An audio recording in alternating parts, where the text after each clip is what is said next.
اللہ کے رسول صلی اللہ علیہ وسلم نے ارشاد فرمایا، قیامت کے دن تین کچہریاں لگیں گی۔ پہلی کچہری میں معافی ہے ہی نہیں، یعنی پہلی کچہری میں معافی ہے ہی نہیں۔ بندہ کتنا بڑا گناہ کر کے گیا ہوگا، کتنا ڈینجر گناہ ہوگا، کتنا بھیانک گناہ ہوگا، کتنا بڑا پاپی ہوگا کہ بندوں کو معافی ہے ہی نہیں۔ وہ گناہ یہ ہوگا کہ وہ اللہ رب العزت کے ساتھ کسی کو شریک ٹھہرایا ہو، کسی کو سہجا کیا ہو۔ یعنی اس عدالت میں ایمان اور کفر کا مقدمہ پیش کیا جائے گا۔ کیوں؟ مجرم کو اس عدالت میں معافی کا ذکر ہی نہیں ہے۔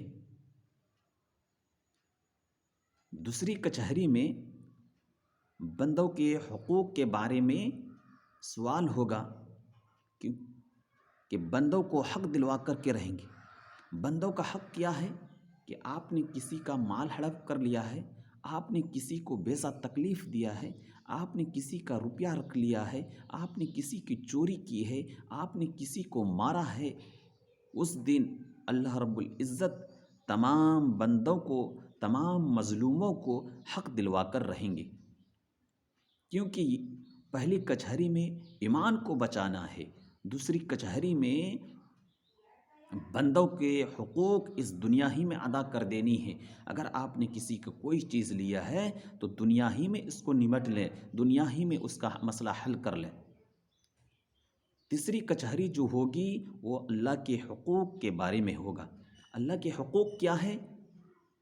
اللہ کے حقوق، اللہ نے جو چیزیں ہم پر نماز فرض کی ہے، زکوٰۃ ہم پر فرض کی ہے، روزہ ہم پر فرض کی ہے، اگر اللہ نے آپ کو دھن اور دولت دیا ہے، اگر حج کرنے کی استطاعت رکھتے ہیں تو آپ پر فرض ہے۔ یہ ساری چیزیں اللہ کے حقوق ہے، اللہ کے حقوق ہیں۔ اگر ان چیزوں میں اگر کمی اور کوتاہی ہو گئی ہے، اللہ غفور الرحیم ہے، وہ پورے دنیا کو چلانے والا ہے، وہ تو بہت غفور الرحیم ہے، وہ معاف کرنے والا ہے۔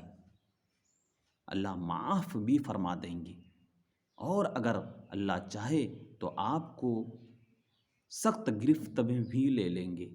اس لیے ہم تمام حقوق کی رعایت کرتے ہوئے اس دنیا میں اپنی زندگی کو گزاریں گے اور رہیں گے اور اپنی آخرت کو بنائیں گے۔